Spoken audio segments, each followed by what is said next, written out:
Hi everyone, weekend ডায়েরিসে তোমাদের আবার স্বাগতম জানাই। আজকের ভিডিওটা একটু অন্যরকম। সেদিন ইউটিউবে একটা নতুন রেসিপি দেখেছিলাম, তো ভাবলাম আজকের উইকেন্ডে নিজের হাতে ট্রাই করি। তো এই রেসিপিটি হবে ডিম দিয়ে কিভাবে পনির তৈরি করা যায়। তাই আমি দুটো ডিম নিয়ে নিলাম। তারপর আমি একটা টিফিন বাটিতে রিফাইন অয়েল দিয়ে একটু গ্রিস করে নিলাম ভালোভাবে।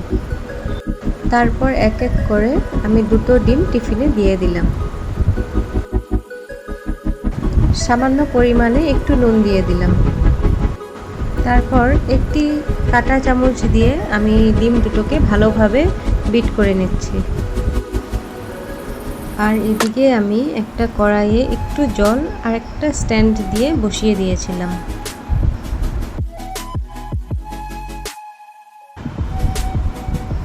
জলটা একটু বয়েল হওয়ার পর আমি টিফিন বাটিটা এভাবে দিয়ে দিচ্ছি স্ট্যান্ডের উপরে। তারপর এটাকে ঢেকে দিলাম। 5 থেকে 7 মিনিটেই এটা হয়ে গেছে। এই যে তোমরা দেখতে পাচ্ছ, এই যে এটা হয়ে গেছে। টিফিন থেকে বের করে আমি পনির শেপে কেটে নিয়েছি, এগুলো এখনও বাকি আছে।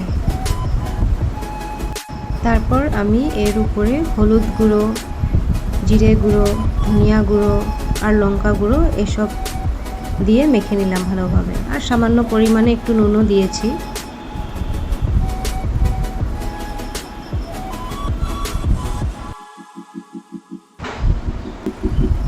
তারপর আসলো এই রেসিপির মেইন পার্ট। এই যে পাঁপড় দিয়ে এভাবে ফোল্ড করে বানাতে হবে, কিন্তু আমার ভালোভাবে হচ্ছিল না, তো আমি একটাই করতে পারলাম, বাকি আমার হয়নি ভালোভাবে। তো কি প্রবলেম সেটা আমি বুঝতে পেরেছি পরে। অ্যাকচুয়ালি পাঁপড়টা একটু সফট হতে হবে, সফট হলেহে হবে, আর না হলে হবে না।